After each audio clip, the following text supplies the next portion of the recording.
Good morning. Today is the Monday of the first week of Advent.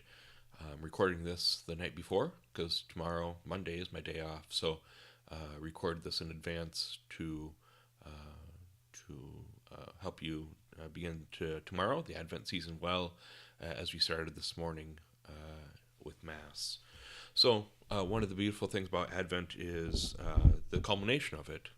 Uh, Celebrating Christmas with family and friends, especially gathering as a church community, is so very important. I think we, as is kind of cliched, but I think the more connected we become via social media and other things, the less connected we are. The fact that we can people have a tough time holding conversations or visiting with people. Um, they'll get distracted by this thing on their watch or on their wrist, or the thing in their pocket, their phone. And so it's a good reminder for us to reflect on when we receive somebody into our life, even as just for a couple moments. They stop by the house to bring something, or a quick little phone call. We're receiving something from them, and we might, and even they might not think it's very profound of what they're doing. They're just dropping this off or whatever it might be. So it's good to give some pause for reflection for that. But obviously, the Advent season is helping us prepare for the first coming of Christ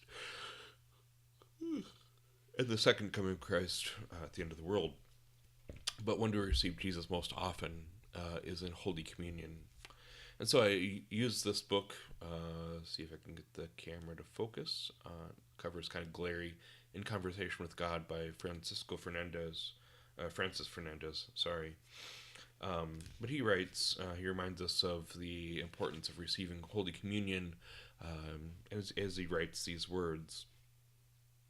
Psalm 121, which we read in today's Mass, was a hymn sung by pilgrims as they approached Jerusalem. I was glad to chant to these pilgrims as they drew near the city, when they said to me, "Let us go to the house of the Lord. Our feet have been standing within your gates, O Jerusalem." This same joy is appropriate to the season of Advent, and that each passing day marks another step towards the celebration of our Redeemer's birth. It is moreover a figure of the happiness we feel when we go, rightly disposed, to receive Holy Communion. These words are important. They speak of joy. Let us go to the house of the Lord. We're receiving something from God, something beautiful, and that He wants to give us, not just to make us happy, but to help us. You can imagine a teacher or a parent helping their child or their student. Maybe they're not giving them the answer, but they're helping them get better at whatever it may be. So I do invite you to pray over those thoughts that each time we have that opportunity to approach the Holy Eucharist and Mass, we can have that chance of receiving God, receiving Jesus, and there's a joyfulness, hopefully, as we're in line, as we're proceeding up to the front of the church. And remember, there's one thought that has stuck in my mind a lot, and it's basically just asking Mary in a special way to help me love Jesus more. And obviously, a mother loves their children. She's biased, but I guess what I'm saying is that reality, that Mary loved Jesus most perfectly. More, she loved him more perfectly than the apostles did or any other person did.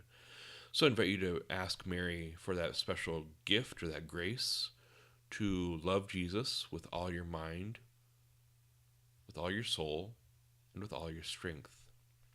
And, imagine the joy that Mary had at welcoming Jesus into her life. Not only as she carried him in her womb, but as she held him in her arms. May God bless you this Monday of Advent and your loved ones, and have a good day.